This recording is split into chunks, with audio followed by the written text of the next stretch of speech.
Alright, so this is a lab demonstration for the first lab of the IET 226 course. We're going to be working with the Cycrodyne. It's a wet, dry bulb. It's used for measuring humidity. So if we have a quick peek here, you can see, I'll just open the case and lift this up. You can see there's some batteries here to operate a fan. It's going to blow air across both of the bulbs of these thermometers here. This is dry currently. I'll need to wet it because a cooling effect is going to occur when the air moves across this and causes the water to evaporate. It's going to take energy away and cause the wet bulb here to be cooler. You're going to see the temperature drop here, and the dry bulbs will remain at about the temperature it's measuring right now, the room temperature. So we're going to make those measurements here, and what I'll do actually is I'm going to go ahead and wet this wick here, and then we're going to take some measurements in the room here. Here's this bottle here, and I just put some water. You can see a little bit is collecting here. It's dripping off the wick. So it's now wet. I was careful not to get any on this. I want to make sure that this bulb here stays dry before we complete the test. And it says in the manual it recommends about 1 to 2 minutes for things to stabilize. So what I'm going to do is I'm going to shut this, and then this switch over here, I just turn it, and you can hear the fan turn on.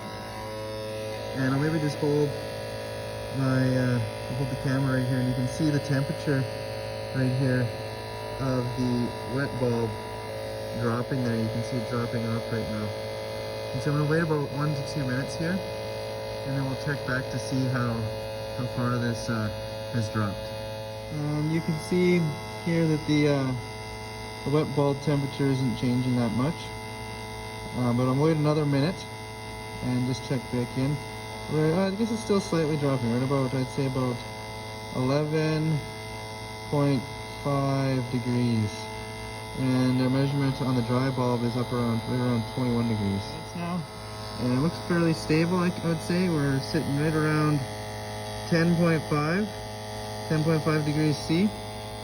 And our dry bulb over here, yeah, it's right at 21 degrees C, you can see there. So those are our two wet and dry bulb measurements that we need for the lab. So the next reading that we need is a reading from this the Basil humidity probe, and it uses a probe that has a capacitive element to it at the end there. So it's covered by this kind of metal sinistered kind of porous material to kind of protect it.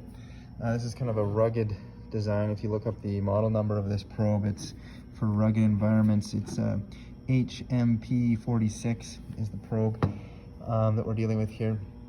So all it says to do for this is just to basically turn it on. I'll just get a better view there. It says the battery status should pop up, and then after it'll display the relative humidity here. So right there you can see relative humidity is 17.5% and 21.2 degrees C. So we'll kind of see how that compares to our wet dry bulb measurement. And the other thing too, if I press mode here,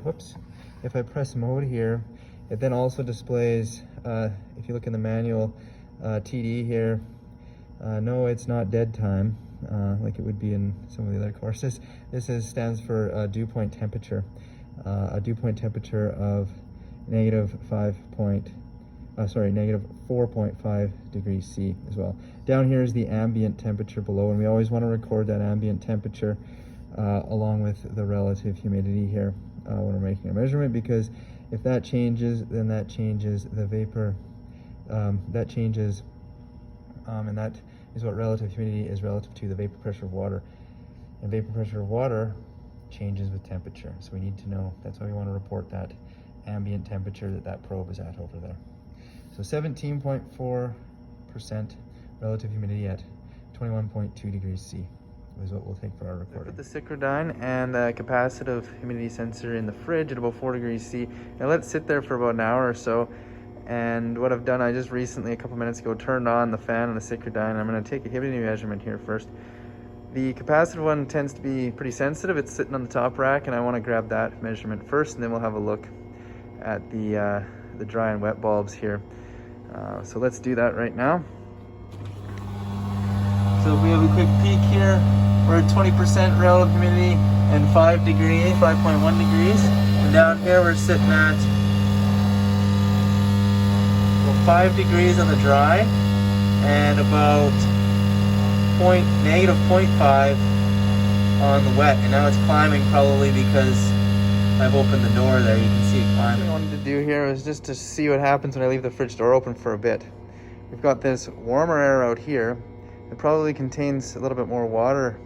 I want to see what happens to our measurements when that warm air comes into the fridge and see what it does to our measurements here. So I'm just going to open this.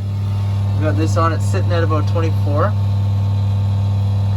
And down here, we're sitting at about 0, it looks like.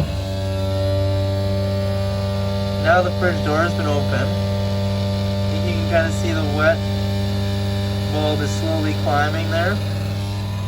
And if the wet bulb's approaching the dry bulb temperature, oops, just turned off. That means that humidity is going up. And you can see here, this sensor is also the humidity is going up.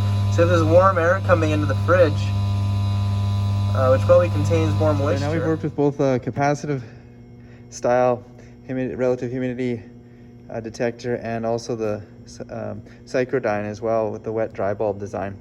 So you should be able to answer all the questions now for this video.